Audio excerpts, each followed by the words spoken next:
What does the word most mean? I own 3 houses. I spend 40% of my time in House A, 35% in House B, and 25% in House C. Can I say that I spend most of my time in House A? Or do I have to spend more than 50% of my time in House A to be able to say that? If the former is true, it means that I spend most of the time in House A, but at the same time I spend most of the time, 60%, outside House A. How can this be? If the latter is true, how do I say in simple words that I spend the largest part of my time, which is still lower than 50%, in House A? Or another example. China is the most populous country in the world, about 19% of all people live there. Can I say that most people live in China? Edit. This question is not the same as this one. Is most equivalent to a majority of? In my question I ask how to refer to the largest part of something when it's smaller than 50%. It's been established that the word most does not apply here because it generally means more than half. Edit 2. Elon Musk knows the word plurality, but the other guy doesn't. Video.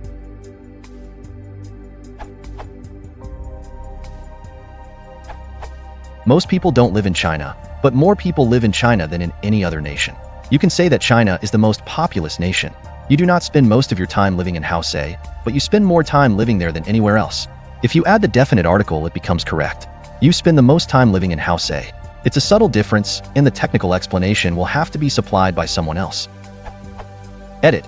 Thinking about this a bit, in the first case you are comparing the case of the time spent in House A with all of your time, and in the second case you are comparing the time spent in House A with each time spent in a similar classification of time segment. So time in House A versus time in House B and so on. These collection words are not technical. They don't specify an exact percent. They are vague and fluid. One can count items and determine percentages exactly, but most, all? See below. Collection words work with amounts that are inexact. But they do have some relative informal strengths. The following is an ordering of some collection words in English with an explanation for each. Assume that, of the time, follows, e.g. I spend none of the time at House A. None, no time is spent. You are perceived to be wrong or lying if you have spent any time at the house at all, little, hardly any time at all. This is sort of relative. Presumably something else in the discussion has more, a little, towards the smaller amount. Slightly different from simply little. It is not as relative as little. Parallel to a few and a few. Some, an unspecified amount, neither implying a lot nor a little. This is the vaguest one of all. All that is implied is that it is not all and it is not none, because pragmatically, you would have used one of those extremes if it were the case. An academic might say, I have some publications in that area, to be a tiny bit misleading because they only have 2. There is a technical meaning of some, which is not none, or at least 1. So logically one can have 1 out of a million and still have some. But the natural inclination is that it is more than 1, a lot. This is like some and neither none nor all, but also not few. After that it can be anywhere from more than a few to almost all. There is no comparison here, or rather it is a comparison of feeling rather than number. That is, you can truthfully say, there are a lot of tall people in this room, if everybody is of one height and a handful of tall people stick out. Much, I find this synonymous with a lot, but is a little more formal register, but still vague and non-technical. Most, this is in the direction of all, and is comparative, meaning more than any other. The general idea is that it is almost all, but because it is so vague, it can be used for anything that is more than anything else. If there are 2 things to compare, then this must be more than 50%, all, absolutely every bit and nothing else. For simplicity's sake, I've left out several, few and other similar terms for count nouns. Except for the 2 extremes, none and all, they are all vague to some extent. There is no specific number or ratio that must be adhered to. They vary depending on context. The ordering given shows their expected order in general, but one may be more than the other in one context and maybe the other way in another context.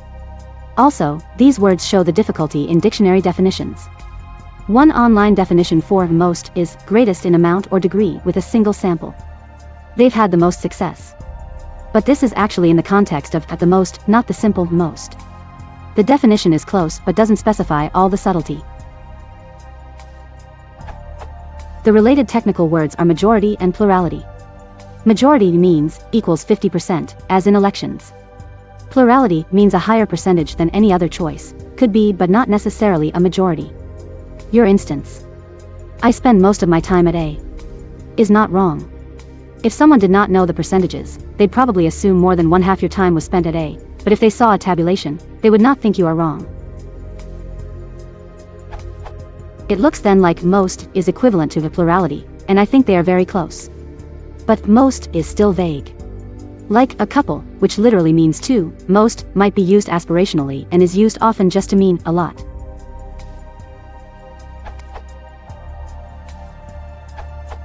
You spend the most time at house A, you don't spend most of your time at house A. Most is defined by the attributes you apply to it. Most of your time would imply more than half, the most time implies more than the rest in your stated set. Your time implies your total time, where the most time implies more than the rest. I think most leads to a great deal of ambiguity.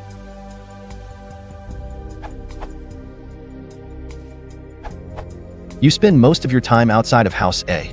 The way to describe that you are in house A more than you are in any other house could be, for example, in any of these ways. I am in house A more than any other house. House A is the one I occupy the most. House A is my primary house. If you want to support the channel, please consider liking and subscribing.